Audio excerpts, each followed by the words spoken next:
ជំរាបសួរនិងស្វាគមន៍ជាថ្មីមកកាន់ Channel របស់ខ្ញុំហើយថ្ងៃនេះផងដែរខ្ញុំបាទមានវីដេអូថ្មីមួយដែលចង់ចែករំលែកទៅបងប្អូនអរគ្នាដែលពាក់ព័ន្ធជាមួយនឹងអត្ថប្រយោជន៍ទាំង7យ៉ាងនៃតែក្រូចឆ្មាចំពោះសុខភាពរាងកាយការទទួលទានតែក្រូចឆ្មាក្តៅមួយកែវមិនត្រឹមតែផ្ដល់នូវអារម្មណ៍ស្រស់ស្រាយនិងមានរសជាតិឆ្ងាញ់ពិសាប៉ុណ្ណោះទេប៉ុន្តែវាក៏ជាភេសជ្ជៈឱសថដ៏មានឥទ្ធិពលសម្រាប់ទ្រទ្រង់សុខភាពរាងកាយទាំងមូលផងដែរផ្អែកលើការស្រាវជ្រាវវិទ្យាសាស្ត្រនិងទិន្នន័យពីអ្នកជំនាញអាហារូបត្ថម្ភតែក្រូចឆ្មាសម្បូរទៅដោយជាតិអាស៊ីតស៊ីត្រិកនិងវីតាមីន C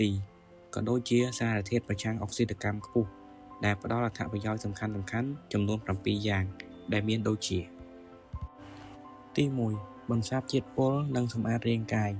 detoxification ជាតិអាស៊ីតស៊ីត្រិកនៅក្នុងផ្លែក្រូចឆ្មាមានសមត្ថភាពខ្ពស់ក្នុងការជួយជំរុញមុខងារថ្លើមជួយលាងសម្អាតនិងបណ្ដេញរាល់កាកសំណល់ក៏ដូចជាជាតិពុលដែលកកកុញនៅក្នុងរាងកាយខាងក្នុងបានយ៉ាងមានប្រសិទ្ធភាពជាពិសេសបើសិនជាបងប្អូនទទួលទានវានៅពេលព្រឹកព្រលឹមទី2ជំរុញប្រព័ន្ធរំលាយអាហារតែក្រូចឆ្មាមានផ្ទុកជាតិសរសៃអាហារដែលជួយពន្យាល្បឿននៃការស្រូបយកជាតិស្ករសាមញ្ញនិងជួយសម្រួលដល់ដំណើរការរបស់ពោះវៀនការញ៉ាំតែក្រូចឆ្មាមួយកែវក្រោយអាហារពេលល្ងាចឬអាហារធ្ងន់អាចជួយកាត់បន្ថយការហើមពោះនិងជំរុញ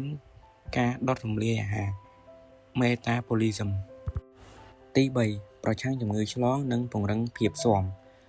វីតាមីន C និងសារធាតុប្រឆាំងអុកស៊ីតកម្មដែលមានក្នុងភេសជ្ជៈនេះជួយបង្កើនកោសិកាការពាររាងកាយប្រឆាំងនឹងជំងឺផ្ដាសាយគ្រុនក្តៅនិងជួយសម្រួលការឈឺចាប់ការកាត់បន្ថយស្លេសក៏ដូចជាបំបាត់ការតានតឹងក្នុងទ្រូងបានយ៉ាងឆាប់រហ័សទី4ថែរក្សានិងលើកកម្ពស់សុខភាពស្បែកលក្ខណៈសម្បត្តិប្រឆាំងនឹងការរលាក anti-inflammatory របស់តែក្រូចឆ្មាមានតួនាទីជួយកម្ចាត់កោសិកាស្បែកងាប់ជួយកាត់បន្ថយបញ្ហាមុនបំបាត់ការរលាកស្បែកនិងជំរុញការផលិត collagen ធ្វើឲ្យស្បែកមុខភ្លឺថ្លាមានសំណើមពីខាងក្នុងទី5ទ្រទ្រង់សុខភាពបេះដូងនៅក្នុងក្រូចឆ្មាមានផ្ទុកសារធាតុ flavonoid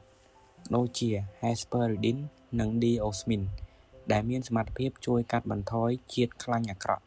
cholesterol ការទទួលទានតែក្រូចឆ្មាក្តៅជាប្រចាំជួយឲ្យចរន្តឈាមរត់បានស្រួលនិងកាត់បន្ថយហានិភ័យនៃជំងឺដាច់សរសៃឈាមខួរក្បាលនិងជំងឺបេះដូងផងដែរ Flavonoid គឺជាសារធាតុធម្មជាតិដែលមាននៅក្នុងរុក្ខជាតិជាពិសេសគឺសារធាតុ metabolic ដែលផ្ដល់នូវពណ៌ដ៏ស្រស់ស្អាតដល់ផ្លែឈើបន្លែនិងផ្កាជាច្រើនប្រភេទ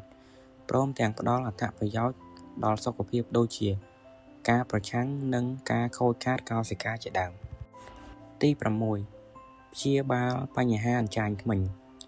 ជាតិអាស៊ីតពីធម្មជាតិនិងវីតាមីន C នៅក្នុងភេសជ្ជៈនេះក៏រួមចំណែកយ៉ាងសំខាន់ក្នុងការប្រឆាំងបាក់តេរីក្នុងមាត់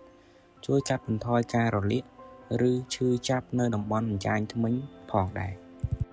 ទី7បង្កើនថាមពលនិងកាត់បន្ថយ stress ក្លិនក្រអូបពីធម្មជាតិរបស់ក្រូចឆ្មានិងសារធាតុ polyphenol ក្នុងស្លឹកតែជួយសម្រួលដល់ប្រព័ន្ធសរសៃប្រសាទកាត់បន្ថយអារម្មណ៍តានតឹងអស់កម្លាំងនិងជួយបង្កើនការចងចាំ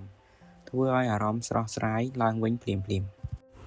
សូមអរគុណបងប្អូនទាំងអស់គ្នាដែលចំណាយពេលដ៏មានតម្លៃតាមដានស្ដាប់វីដេអូនេះតាំងពីដើមរហូតដល់ចប់សូមជួយ Subscribe និង Share វីដេអូនេះឲ្យបានច្រើនផងដែរសូមអរគុណ